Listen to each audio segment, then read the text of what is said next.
Good evening, everybody. Welcome in, welcome in, welcome in. Happy Wednesday night. It is time for another Money Stop episode. Welcome in. I will let everybody, get settled in. I know there's still a couple people probably that'll be joining. I decided to wear a different shirt tonight, so and enjoy it while it lasts. It's like a one-off. This is like a one-off deal. So enjoy it. I hope everybody's doing well though. We've got some good stuff to talk about tonight, and we've got a good lineup as always. So yeah, I'll give a second just for everybody to join in. I see the stream still going up, so I'll give it a second. All right. Well, with that out of the way, let's get started. So happy Wednesday night, everybody. Like I said, we have a couple things to take care of before we dive into Dover and we start talking about all the nitty gritty of everything that took place this past weekend. But first, we want to address, kind of a hot topic after Dover this past weekend with everything that was going on with Roblox and changing the maturity, the ages on the games and stuff like that, and how it kind of affects our league and our audience and stuff like that. So I'll give it over to Laner to talk about that. I want to welcome him as my co-host again. I know that I jumped kind of right over that, but welcome again. Yeah, so I mean, jumping into that, basically, I'm sure pretty much everybody kind of knows the gist by now, but I don't really know why Roblox did this necessarily, because they had all the games like take that survey a few months ago, and now I guess they're just kind of totally disregarding that. But every single game is basically now 16 plus. So if you're not age verified and you're not 16 and up, you will not be able to play majority of games. There is two ways you can get around it to open your game up to all ages. One of which is to have 500 highly engaged players in quotations, because they don't really give a great explanation of what a highly engaged player is, so I have no idea what that means. To put that into perspective, right now ROCAR Heat has 5 highly engaged players. We need 500. So that kind of puts into perspective how far off we are from reaching that. The other way you can reach it is by paying Roblox 100,000 Robux. It is a refundable fee, but to put into perspective how much 100,000 Robux is, that's 1,200 USD. So basically, either have a really popular game or pay Roblox $1,200. Those are pretty much your two options. So unless they change anything, we are kind of just looking at being a 16 plus league at the moment, unfortunately. If you're under 16 but you're age verified, there is a workaround where you can add me as a trusted friend, and I think we can work around it that way. I actually had somebody reach out to me earlier that is age verified, but they're under 16 and they wanted to try that. So I'll get in touch with that person a little bit later on this week, and we'll see if that works. Hopefully it does, because that's kind of a workaround to this whole thing. But yeah, I mean, obviously it's not a great situation, and I know that it's going to affect a few of our drivers. It's already affected one driver on our team, actually, and I know there's a few other drivers in the Cup Series, and I would assume in the lower series that will ultimately be affected by this. So not good news, obviously. There's really no way to make it positive. Yeah, I mean, there's really nothing good that comes out of this, I think. But you know, our community is it varies in ages, but obviously we want to welcome everybody, and I feel like this kind of puts a restriction on welcoming everybody. It like puts a restriction to welcome only certain age groups, unfortunately. And Yeah. I just think it goes against like what ROCAR has promoted and what ROCAR has kind of strived to do in the past several years. And like as we come up on our sixth anniversary too as a league, I think it's very unfortunate that like we're found in a place like this. Because I know that it's only week 2, but like we've obviously had some issues with the cars, but this is a much bigger issue. That's not solvable, unfortunately. But I hope that there are workarounds for this. I don't like foresee this from what I've read. I don't foresee this like being overturned or something that like happens overnight. It's definitely going to be something that probably sticks around for the long haul, I think, unfortunately. But maybe down the road, if the platform receives too much criticism, or their sales go down, or if something happens, if they're not seeing revenue based off of this move, maybe there will be a shift or a reversal in this new kind of rule or policy or whatever. But for now, I don't see it changing. It's just it's very unfortunate. It sucks all around. What we're kind of seeing now. I was just reading the other day that a couple of the games that I grew up playing are now like having no players on their servers because most of their foundation and their base was all under 16, or were affected by that change. So it's just unfortunate all around. And I don't know if it'll bring people to the platform, but it definitely might drive some people away, unfortunately.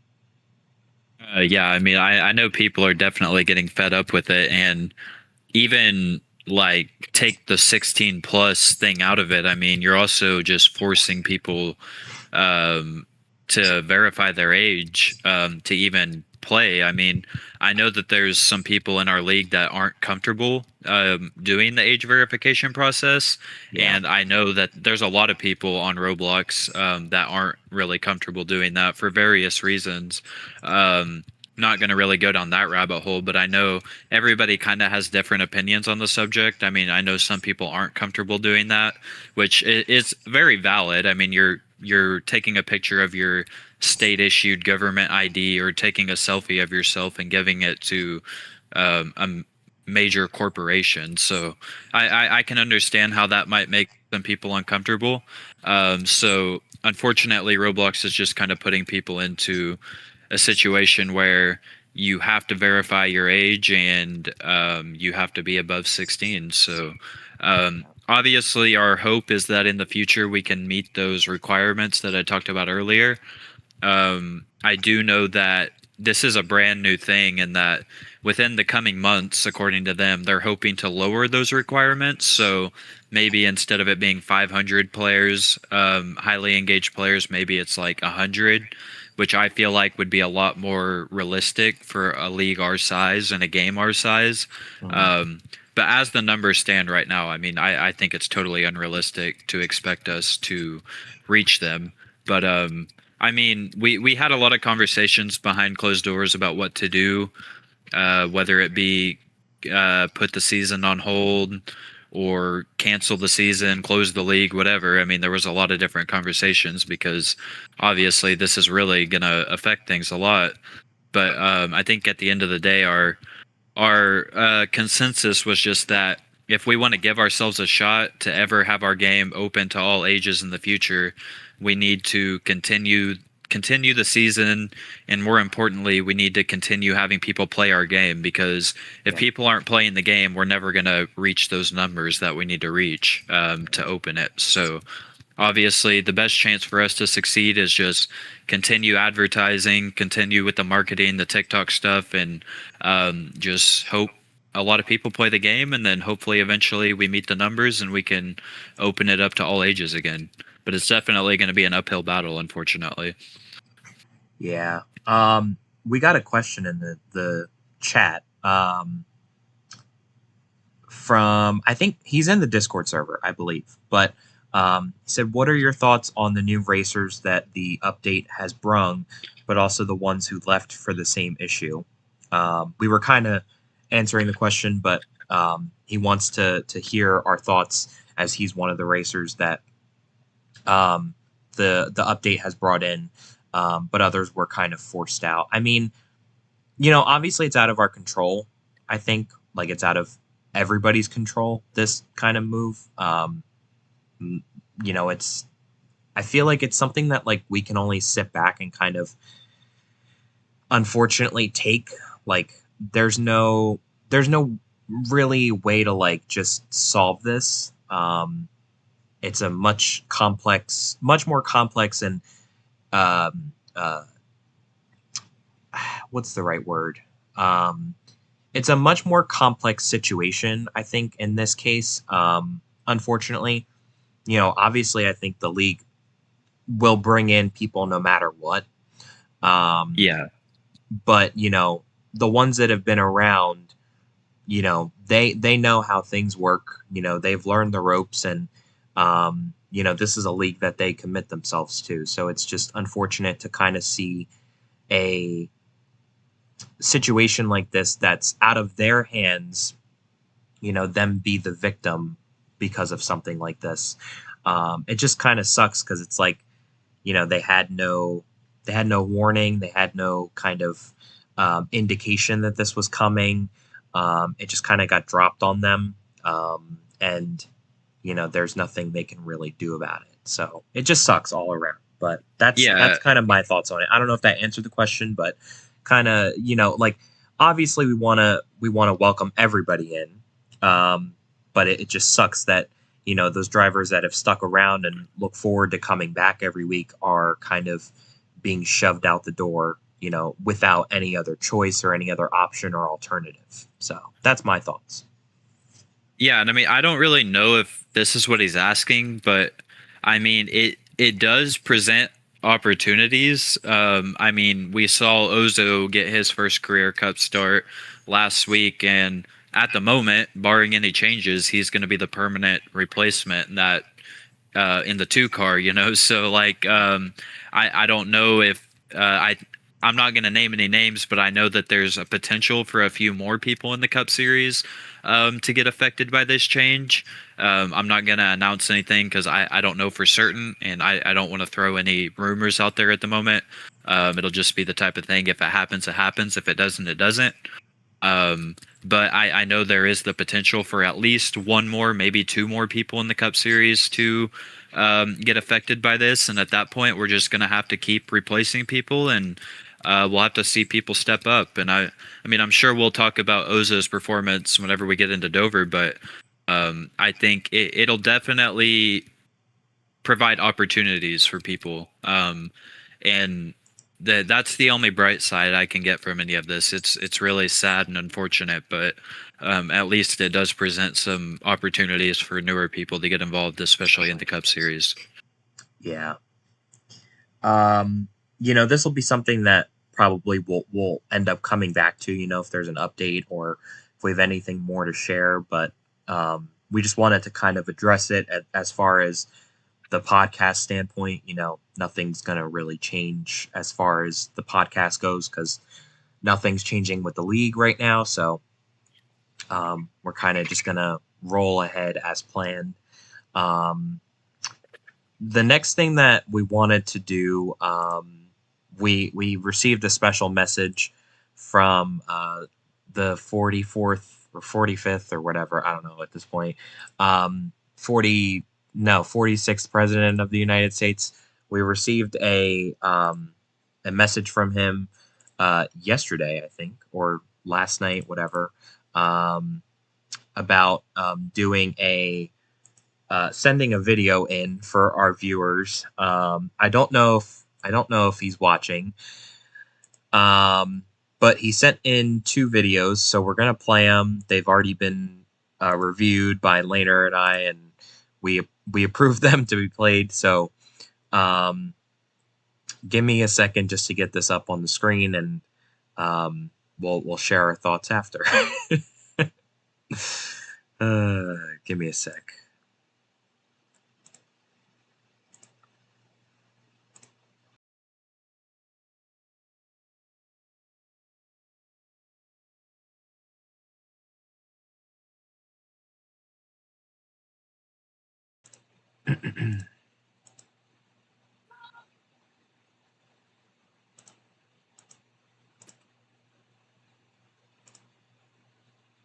All right, so this is video 1.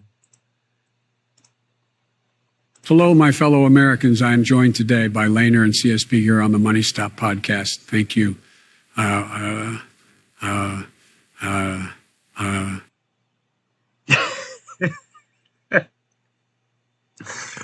Later, any thoughts? I don't even know that I have any, if I'm being honest with you. All right, well, this is that's video 1, and this is video 2. Now, a lot of folks have been asking me who's going to win the championship. He'll tell you right now, Peter in that 2 car looks mighty fast to me. Yeah, so we have a Peter on our team, I guess. Don't really know where that one came from later, but good old Joe. Yeah. Good old Joe. Yeah. Well, we got a championship pick here live on the podcast. Yeah, he'll have to defend that one later tonight. He'll have to defend that one in the chat. I don't know if Parker's going to be too happy about that. I would argue he's probably going to be very pissed the President of the United States got his name wrong, but who knows? Who am I to say? Yeah, so wanted to throw that out there. Let's get back to business, though, and talk about Dover. So, Dover took place this past weekend, and I would say it was pretty eventful. I mean, I don't think that I enjoyed the racing just from a personal standpoint. I never gave a post-race interview, but I thought it was just god awful, to be honest. Clean air was key. So the leader, had the best advantage, I think, with having clean air. I just thoroughly didn't enjoy the racing. I honestly would not want to see the track come back if it's on the same package. I don't know if this would be on the same package next season, if it would come back, but I honestly just don't think I even enjoyed the racing. I don't know, maybe if you have any initial thoughts, Laner, because I know you guys struggled quite a bit throughout the day. I know that you had a bit of sunshine getting to the front, and it kind of, I don't know if it fizzled out or just didn't. The race didn't go as planned, I think, for you guys. But I don't know. What was your take on the race for you guys? Well, I think the D2 race the day after was a lot more enjoyable with the low dirty air package. So Yeah. if Dover does return, I think we would definitely use that package. But hopefully we have a new package coming pretty soon. That'll be kind of somewhere in the middle between the standard and low dirty air package. But yeah, I mean, as far as our race, I feel like, I don't know, we weren't really bad. We just didn't really have the track position.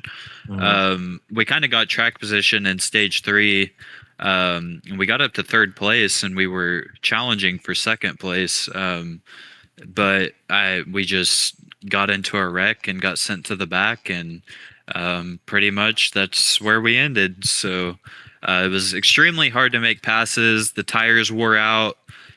You really needed to make your passes on the restarts, I feel like, because 10, 15 laps into a run, the tires got so wore out and the dirty air was just extremely difficult. So you really needed to make your moves on the restarts, in my opinion. So yeah, I mean, it was a tough day, obviously, but I think we did have speed. It was just more of a, we didn't have the track position.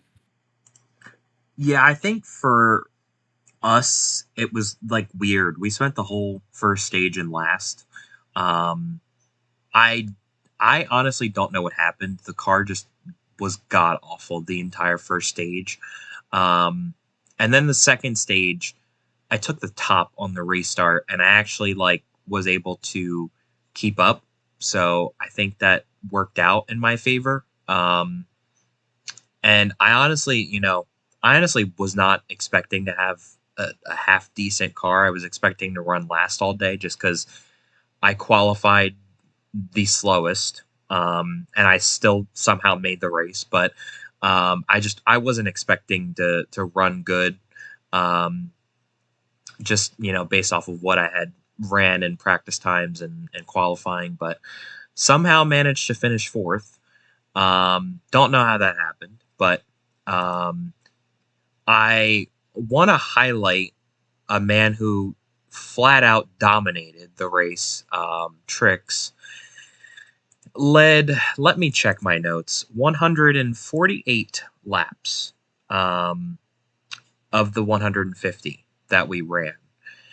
That is 98.6% of the race. And that honestly, I don't know later, somebody maybe check their notes, but I believe that might actually be a new record for it's gotta be. laps led. I don't think anybody's ever led that many laps before. Yeah. I mean, he I know we're live on air, but he gave the field an ass whooping, like flat out an ass whooping. He didn't lead the first lap, but as soon as he took the lead after that, he was gone.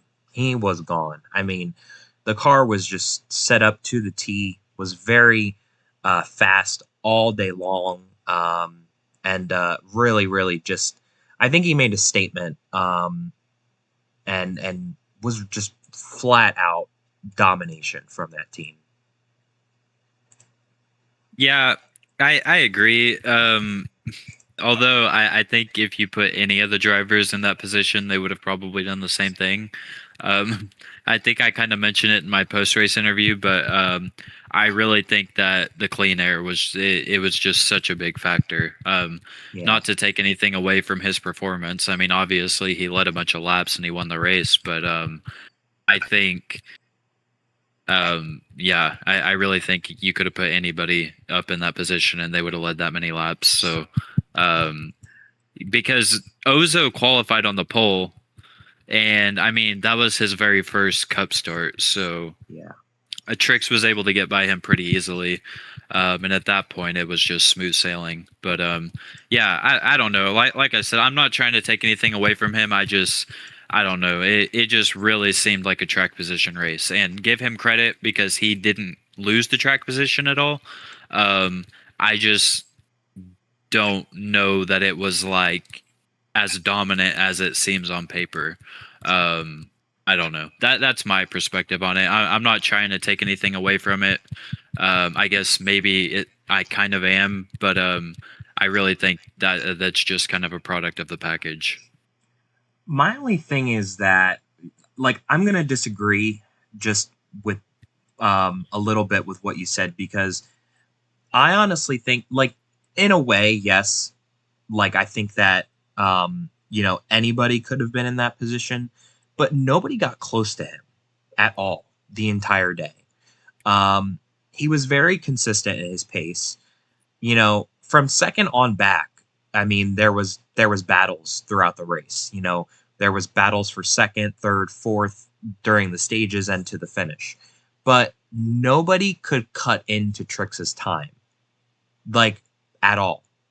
And, I know that he had clean air, but there was a point where he had built a gap to second place to the point where I don't think that, that was a factor anymore of being in dirty air.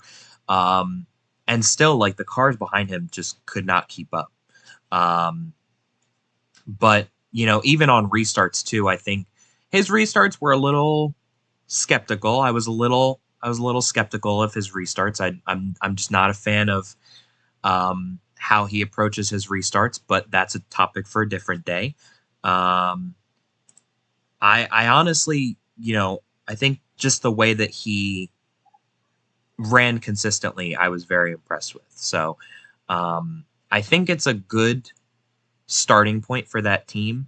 It's a very it's very early to be dominating like this. So I don't know if this is like a sign that he's going to be dangerous this season, or go out on a winning spree and maybe win multiple races this year. But I think that win gives the team kind of a little bit of confidence going into these next couple weeks. So.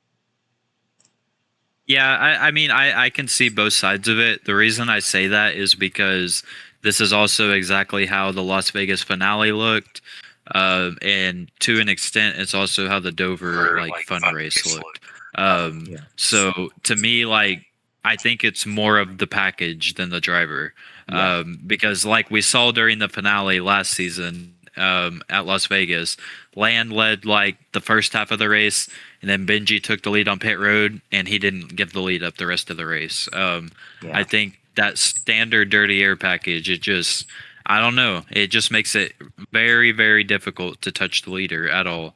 But I mean, Trix, he had to qualify to get there. So, I mean, not to say that he didn't have to put any effort in. He still had to hold people off on the restarts, and he still had to qualify up front. So I think he definitely deserved the win. I'm not saying he didn't earn the win, but yeah, I mean, I'll be interested to see how they do perform the rest of the way, especially since I can probably confidently say that is the very last race we will see with that dirty air package, just because that it's been a mess lately. So we'll see how people race without that the dirty air package.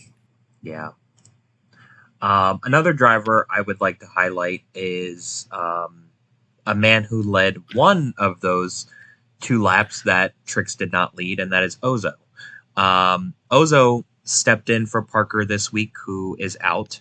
Don't know if he will be coming back, but Ozo stepped in kind of last minute for Parker.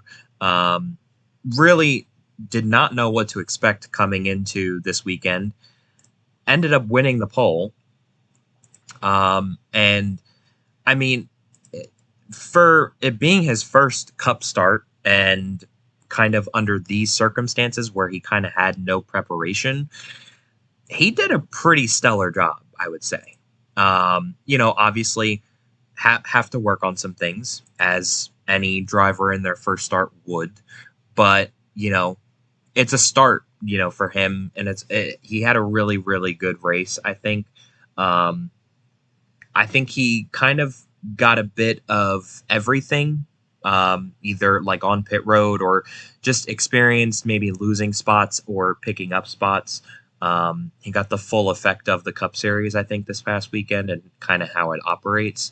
But I'm very impressed with just how that team performed, and I thought that mentioning them was worthy of a mention. But yeah, I don't know about your thoughts, Laner, but I mean, I think Ozo showed a ton of maturity, speed, all whatever words you can use to describe. But I think he followed the instructions very well. I don't think he made any stupid mistakes. I think he didn't fall back and lose the draft. He stayed pretty competitive most of the day.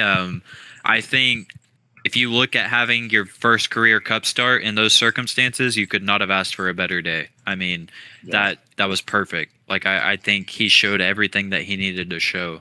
And I think Ozo has a ton of potential, and I think he will be racing in the Cup Series very soon, in my opinion. I mean, I think he showed that he has what it takes, not only from a speed perspective, but just from, a a maturity perspective to be able to follow instructions and all that good stuff. Yeah. On the opposite end, I wanted to talk about Benji for a quick second, who is probably expecting us to talk about him. Benji did not have the day I think that he was expecting, far whatsoever. Finished, I don't remember where he finished. It might have been like 5th or 6th, I think.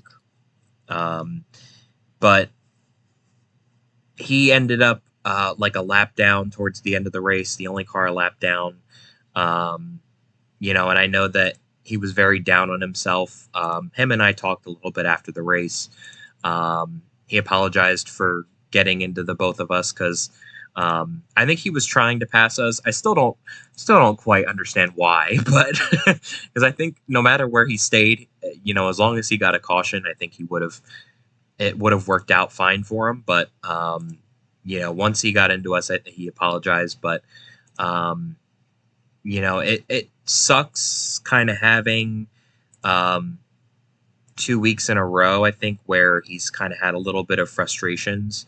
I know Talladega didn't work out the best way for him either. And leaving Dover the way that he did, I think that team is definitely going to be looking for a bounce back this weekend. But we'll have to see what happens. But I know that everybody, for the most part, ran consistently, I would say, in their respective spots. But I know that Benji kind of had an up and down day.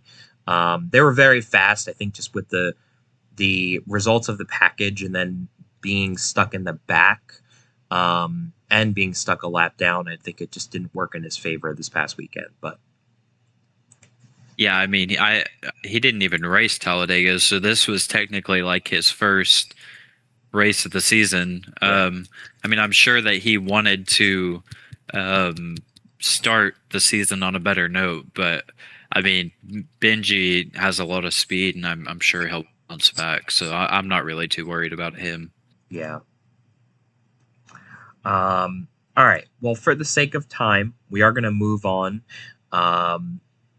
Hopefully, they can pick up some speed this weekend at Texas, but we'll have to wait and see. We're going to move into our live race poll. In case you missed it last week, we are doing a live race poll every week that we are going to start kind of keeping track of how people feel of the races from this past weekend. This will be something that takes place every week, or as long as we have an episode, obviously. But we still hope to get a poll out for you guys every week. So Laner's going to drop the poll in the Money Stop Podcast channel. And you guys can tell us if Dover was a good race in your opinion or not. Give a second for him to publish the poll. Well, I guess we should guess before we post it. I think this past week was what? It was a 67%, of course. So Laner won the competition last week. I'm gonna stick around in the 50s. I'm gonna go with like a 50. I'm gonna go with like a 58%. Okay. I think it's gonna be a little bit lower, so it's not gonna be higher than the 500. I think. Yeah, I think I'll go 40. Okay. I think I'll go 40. So, all right. All right. Well, the poll is published. It'll be open for 3 days. And after that, we'll go over how you guys thought. We'll check in at the end of the episode and remind you guys again. For now, we'll move on, though. And so instead of doing a live call-in segment this week, we're going to do a session of Hit the Gas or Pump the Brakes. You guys know this very well, or should know this this segment at this point. So our first one is Do all of GFM's drivers find victory lane before the chase? Craigus found victory lane in the 500, and Trix has found his way into victory lane now.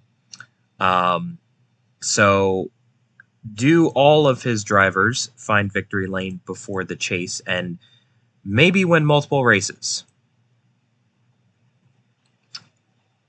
Rainer, do you want to go first? Let's say they win multiple races. Every driver wins multiple races. Oh, multiple. Yeah. I should have I'll pump the clarified the brakes on question. that. I was gonna hit the gas if you just say one race. All of them, multiple races? No, I don't think so. Okay. Yeah, before the chase ends, just like in these first 12 races. Yeah. Yeah, no, I don't think so. I'll pump the brakes on that. I think they will all win a single race at least. I think Land and Craigus are the most likely to win multiple. I'm just, and I know Trix is very capable of it, but I'm just still not 100% sold yet. Yeah. Like I want to see him win a race that's not with that package. And I know he has the talent, but like that's where I'm at with it. If he does that, if he wins multiple, I don't know. That's still tough. Like 12 races is not a long stretch. I mean, Yeah. because you got to think, I mean, none of the Chevys have won, none of the Fords have won. I mean, there's still a lot of good drivers out there that have not won a race yet. So I think, I'll definitely pump the brakes on that. All right. Honestly, I didn't think about this. I came up with the question, but I didn't even think about this one really too much in advance. I think I'm going to pump the brakes as well. Just because in addition to, these three, there's also, I can't say his actual name, but Jamontez McLean. There's also Jamontez who,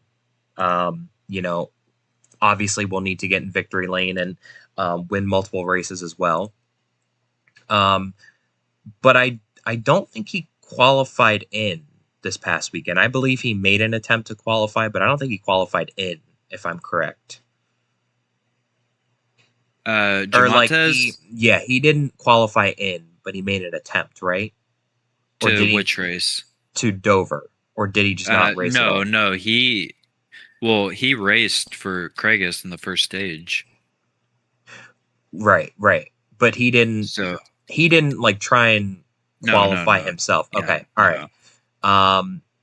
So because I honestly I missed most of qualifying, I would say. I joined kind of in the middle of qualifying, so I didn't really know what was going on.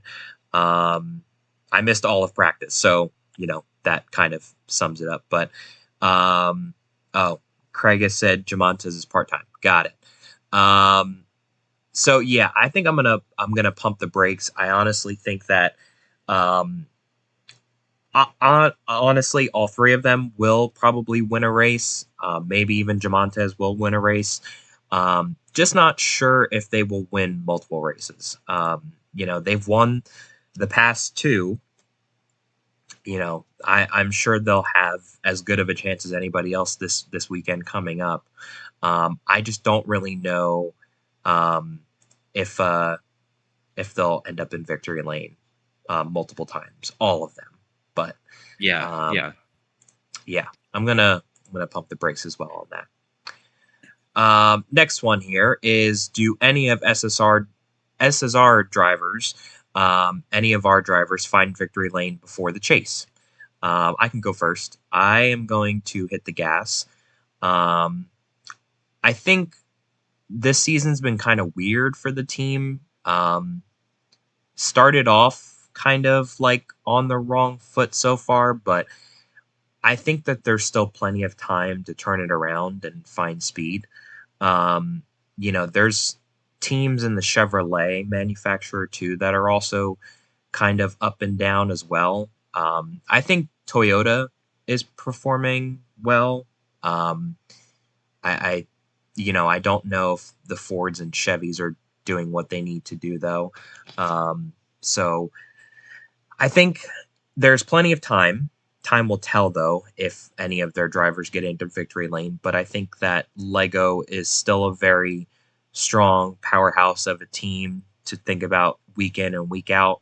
Um, I think even you, Laner, I know that, you're coming off of kind of an up and down season, but, I think that there's still plenty of opportunities for you guys to win. And same here with myself. I know Icy doesn't race very often, but I would even throw him in there.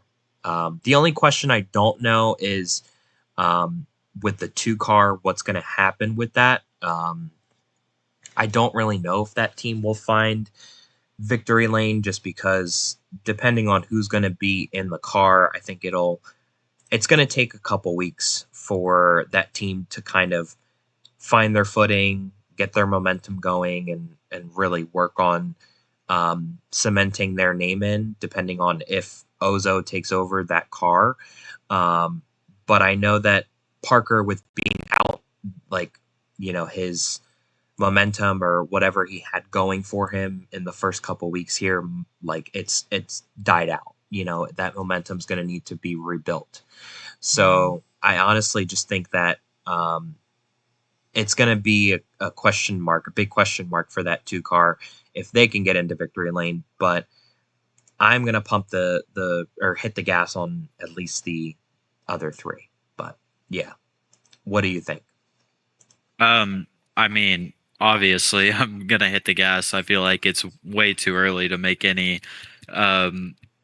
unrealistic, bold predictions with only 2 races in. And I think there's a lot of really good drivers in SSR. So I really just don't see any way that we don't win a race before the chase starts.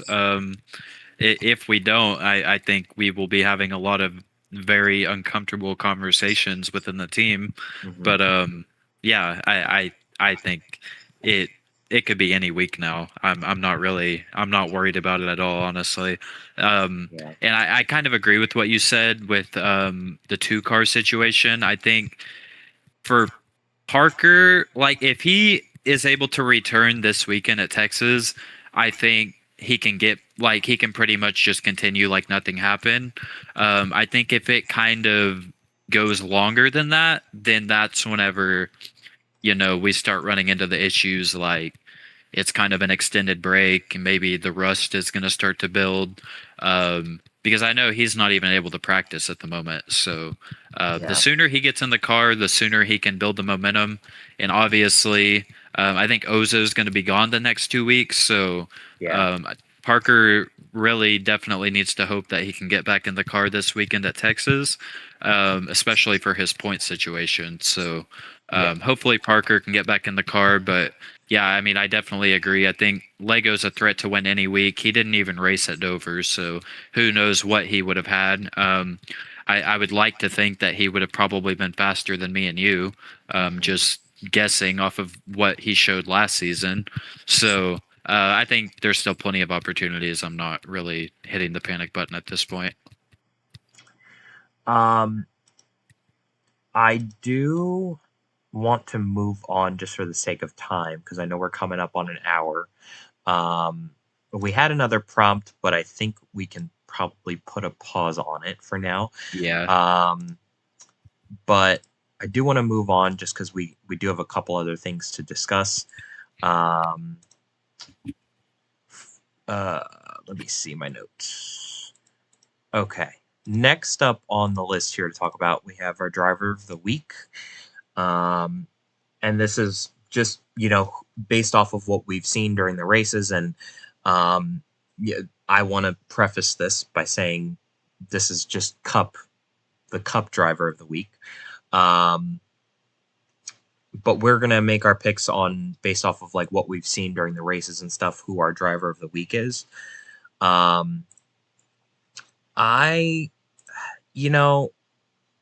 was going to go with the obvious pick of Trix, but I think I want to shift it to Ozo last minute. Just because I think that Trix's win was obviously very dominant, But I think given the circumstances of what Ozo was under and how good of a job he did, I think that he's going to be my pick instead. Um, I honestly, I think that Trix will be my driver of the week in um, in a future episode, so I'm not really worried about that. But given that Ozo kind of did a one-off, and he won't be in the car the next few weeks, um, I feel confident picking him. So he's my driver of the week. Don't really know what's going on in the chat right now. But I'm gonna answer Benji's question real quick. We are not having a call-in segment today. We are kind of we subbed that out for the hit the gas or pump the brakes, but we're gonna probably bring that back the next episode or maybe in a couple episodes. But we'll let you know in advance. Laner, who is your driver of the week? I think I'll go with Trix. Okay. I mean, it's hard for me to not pick him. I think Ozo's a good pick, but he pretty much kicked everybody's ass this week. So I think I'll have to go with Trix. All right. Well, there are your drivers for the week, or of the week, I should say. I don't really know what is going on in this chat right now, but very interesting. Some interesting messages being sent, but we have the server mods on it, so at least we have those. All right, let's get to the points. So here are your points after week 2. If I can frickin' find the points. There we go. So here are your points after week number 2. So Trix finds himself with a 7-point gap back to Kragus, who is in second. Trix is the points leader. And below those two, there's Land, who sits in third with 95 points. Jack's in fourth with 83 points. Parker and myself in fifth and sixth with 72 and 70 points. Then below the Chase cut line, Laner sits right below at 66 points. Lego with 65. Benji with 54. Jamontez with 32. Icy with 28, and Aiden with none. So, right now, I think that there's already a bit of a gap starting to form between the first driver at the top of the points and the last driver on the bubble, or I guess who has the last spot for the chase right now. There's already a bit of a gap starting to form, and I think that obviously played a big part from this past weekend. Trix swept the stages and won the race, so I think that was a huge benefit for him. And he only jumped up one spot, I believe, from last week, if I'm correct. Yeah, he was second last week. He was second last week. So, I think that it didn't take much for him to swap places with Kragus, but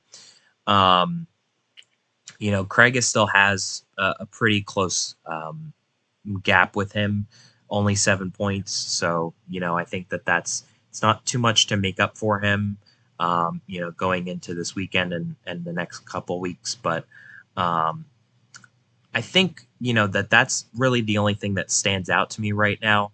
I don't really see anything else off the top of my head, but yeah.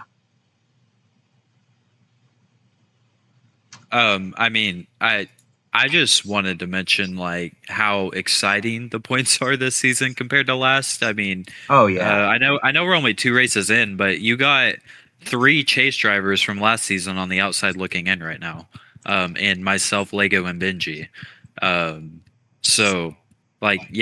know it's only 2 races in. The points have been a little bit crazy, But I mean, I really think like the points battle coming down the stretch is going to be a lot tighter and a lot more exciting. I mean, last season we kind of already knew who was going to make the chase midway through the regular season because we just didn't really have that many drivers. But I think it's wide open, and definitely don't feel comfortable being below the chase line. I know it's still early, and I know it's not too big of a gap, but it's definitely not where you want to be right now. So obviously you want to stay above that red line as much as you can.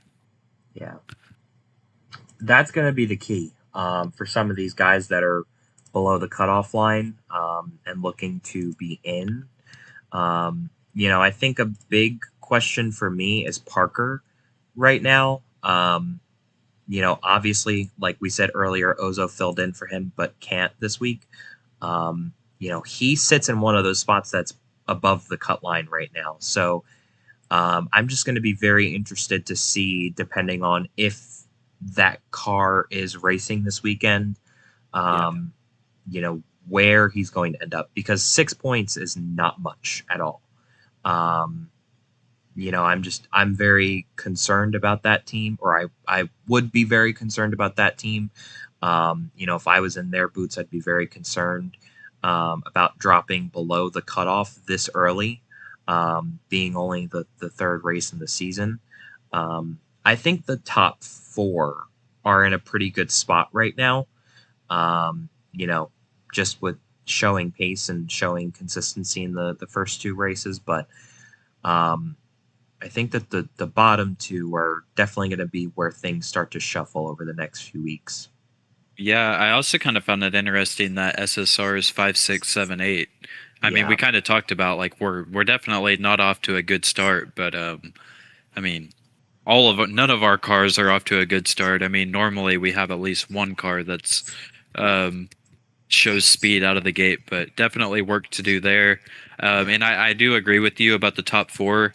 I think at the moment, Trix, Craigus, Landon, Jax have been the 4 fastest. We're only 2 races in, and Lego didn't attend over, so it's kind of hard for me to really say. But with the races that we have seen, those are the 4 fastest drivers at this point in the season. Yeah.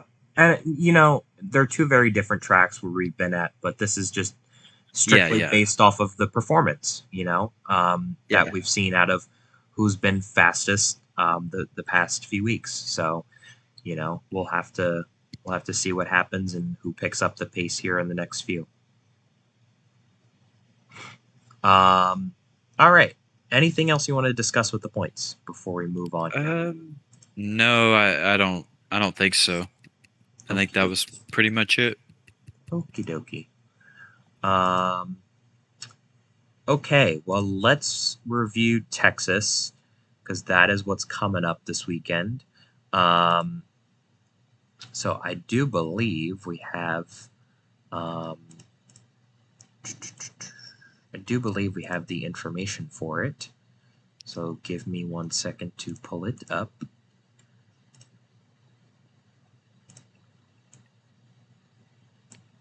Okay.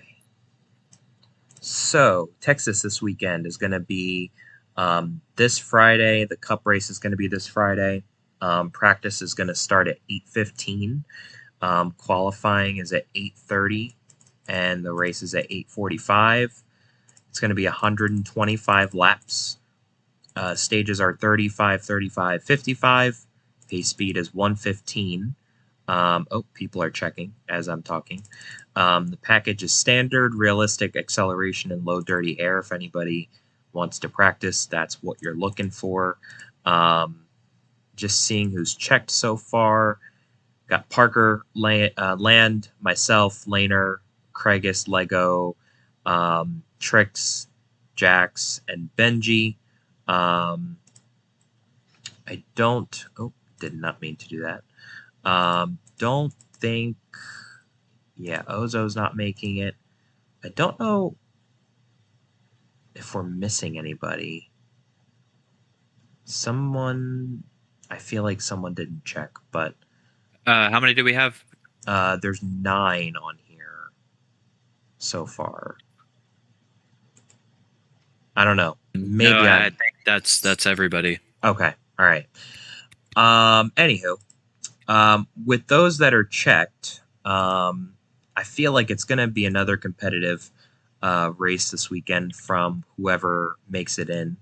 I think we're back down to 8 cars, I believe, right? So, um, it'll be interesting to see who, may be in or out, because it definitely seems like there's going to be somebody that receives the unlucky end of the stick, based off of the 9 that are checked.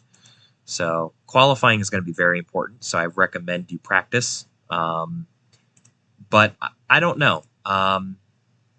What do you think we are going to see? Oh no, I disconnected for being idle. What do you think we are going to see this weekend in Texas? Well, it's a different package than what we saw last season. If you want me to be completely honest, I don't think the racing is going to really be that exciting. Yeah. I think it'll be a bottom dominant track. And I think that it'll be tough to pass unless you want to put the bumper to somebody. Yeah. But maybe I'm wrong. I don't know. Like, I got proven wrong with Dover. I thought Dover would be the same way with the low dirty air package, and Dover proved me wrong during the D2 race. But I mean, Texas just has such a wide racing surface that I feel like if we're not able to get the second groove working, that it's just going to turn into that. Mhm. But I mean, hopefully people are able to use the top and we can have some multiple lines going. But I just really feel like at this moment that it's just going to be a bottom dominant type of race. And I think it'll be hard to pass. Well, how did the previous race that was run here? How did that? Well, because I know mean, that race wasn't even like planned. I know that you guys ended up just running that on a but whim, it was also with the standard dirty air package. So I mean, you had people all over the track, and I thought it was a pretty good race. But completely different dirty air package. So I don't really know that we can take anything away from it, honestly. Yeah. I think that this weekend, like it probably might get. I think there's going to be a little more strategy thrown in. As we like to say, it might get a little stretched out. I think with the strategy in play, I don't foresee there being a lot of wrecks. I think it's a lot of people are going to be running different lines, and it's a very fast track, very narrow track. It's like a very much a one way around type of track. It's by far my least favorite in real life track too, but that's another topic for a different day. I think that it's probably just going to be. It might honestly be a copy and paste of this past weekend. I really don't want it to be, or I really hope it's not, but I don't know. It might honestly be. I don't foresee there being a lot of passing, but I could be wrong. We'll just have to wait and see. I think it'll be easier to pass than it was at Dover, just since we're running the low dirty air package. My thing is just like, with the way Texas is configured, like what passing opportunities do you really have? Yeah. That's kind of like my thing. I don't know. But I kind of felt the same way about Dover, and then the D2 race put on a really good show. So we could be proven wrong. I mean, I think it'll be at least a watchable race. I don't think it'll be the worst race ever. So I don't really know what to expect, honestly. I would like to see maybe what the chat thinks about how the race is going to be this weekend. I'll let them chime in either in the YouTube stream or maybe in the Discord chat. But I'm curious to see what they think the race is going to be like this weekend. Yeah. I mean, I will say, like, for me personally, it's always fun going to Texas since it's my home track. Yeah. I've attended a lot of races at Texas in person, and also, I guess, SSR's home track in a way. It's the closest track to our headquarters. So always fun going out to the Lone Star State here in ROCAR, and Texas normally puts on a pretty good show. So Yeah, you were there for that one race too. That was like it happened on Wednesday or something. yep, that was The my very mist. first NASCAR race ever. It was the mist. The mist. Yeah, it That was that terrible. race traumatized me. I hate the word mist now. Um, I was also there for the All Star race whenever I think it was Chastain and Kyle Busch. Like Chastain like flipped on top of him. oh yeah, I do remember Yeah, that. that Yeah. that was probably the craziest wreck I've ever seen. That was the same one where Blaney was coming to the white flag or With something. the Or window net down. yeah, yeah. Yeah, Um, yeah, ugh, good old Texas. yeah. It's hopefully Um, it's less chaotic in ROCAR than it is in real life. yeah, I mean, we'll have to see. Um, from the few that have chimed in, I think they're expecting a pretty boring race, but um, only time will tell as we get closer to the weekend. Um, for the sake of time, we can move on. Um, I would like to get to our rate the race and our race winner predictions. Um, let's see. I don't remember who went first last week, but if you would like to go first, maybe for your rate the race, you can. Um, I'll leave it to you. Honestly, I'm gonna go pretty low with this one. I think I'll give it like a 50%. All I'll right. give it a 50. I mean, it wasn't enjoyable to me from a driving perspective. I'm sure it was not enjoyable from a viewing perspective. Um, it was tough to pass. I mean, the tires wore out really quick. Yeah, I, I'm trying to take away something positive, but I really can't. It just was not a good race. There's no way to slice it. Yeah. I'm honestly gonna go down there with you. Um, I'm gonna give it. I'm gonna give it a 45%. Um, just because, like, I don't know. I think that there's a lot more races coming up that are going to be a lot more exciting than this one was. Um, I honestly just didn't like the fact too that like there wasn't a lot of passing involved. Um, I think that if there was a different package, put in or some tweaks were made to the package, I think that the racing would have been a lot different. Maybe more enjoyable. Who knows? We don't really kind of have a clue, but um, I honestly didn't like where this was on the schedule either. I think that maybe if this was thrown into like week 7 or week 8, maybe it would have made more sense. But I don't know. Like coming off of the 500 to run a race like this, it just kind of sucked. So I didn't really enjoy it that much. So I'm gonna stick with a 45. But yeah, that's what I'm sticking with. Okay, let's do our race winner predictions.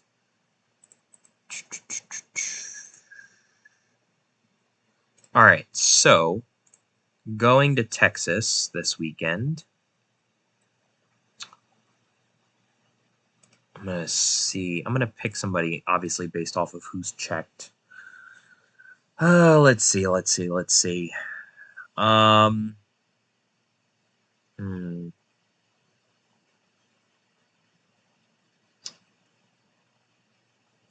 I don't know who I'm gonna pick. Laner, do you have your pick yet, or Texas, uh, you know, I don't know. It's tough. I think I'll go with Craigus. I feel like this is a Craigus type of race, okay?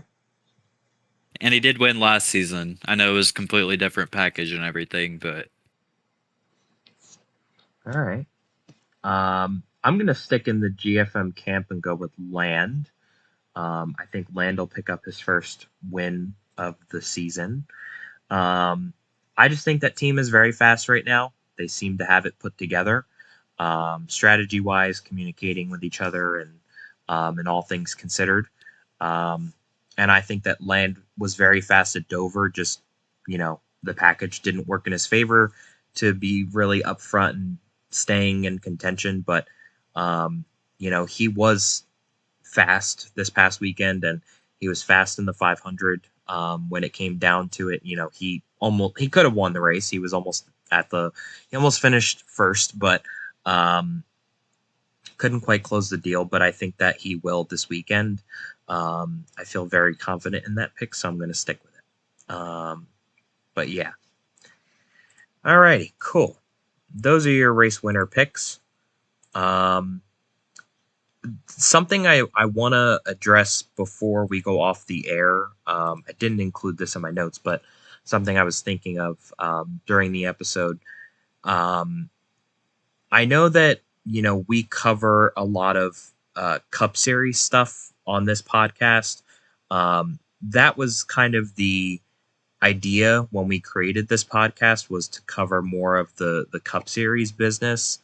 Now that the league has expanded to 3 different series, we're going to do our best to highlight and to showcase some of the stuff going on in other series. But, the podcast was mainly created and based off of what goes on in the Cup Series and Cup Series business. So, we love D2, and we love the other series that we have.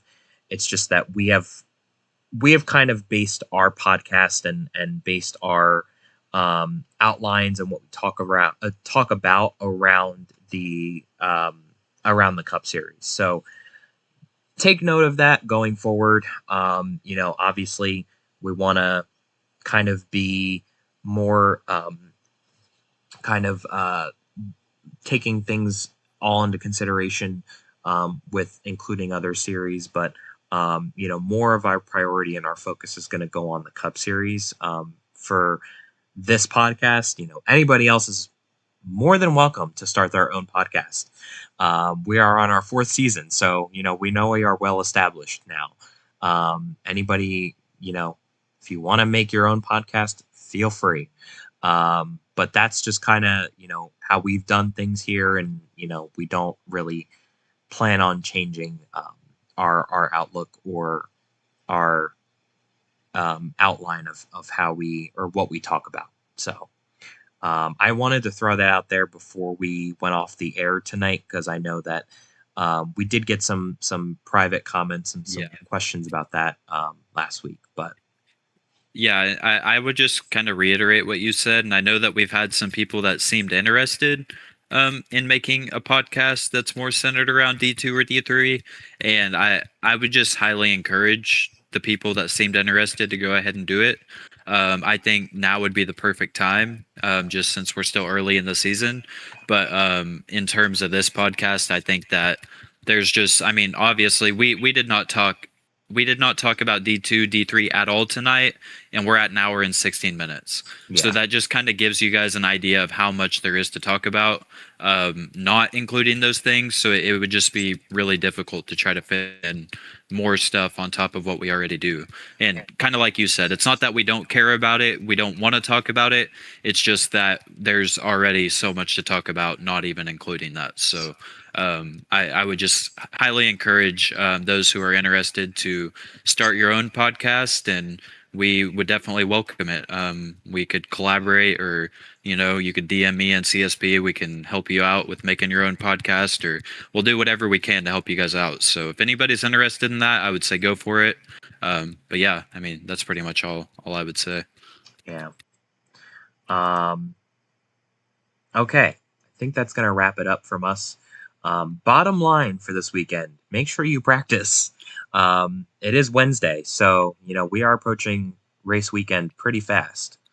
So make sure you guys practice, and we will talk to you guys on the other side of things. On the other side of this race weekend, we are making some additions to the studio for anybody who didn't join us last weekend either. You know, we are in a brand new studio now, so you will see some different angles of this studio, and just some stuff that, you know, Lana and I have been kind of collaborating on what to put in here. But you know, it looks great, and it's we're gonna keep working on it, so you might see some new things here and there in the next couple weeks. So it's pretty exciting. But I think that's it from us. So we will talk to you guys after this weekend in Texas. Have a howdy rowdy weekend, and enjoy the races. We'll talk to you guys on the other side of it. Have a great night, everybody. See you guys.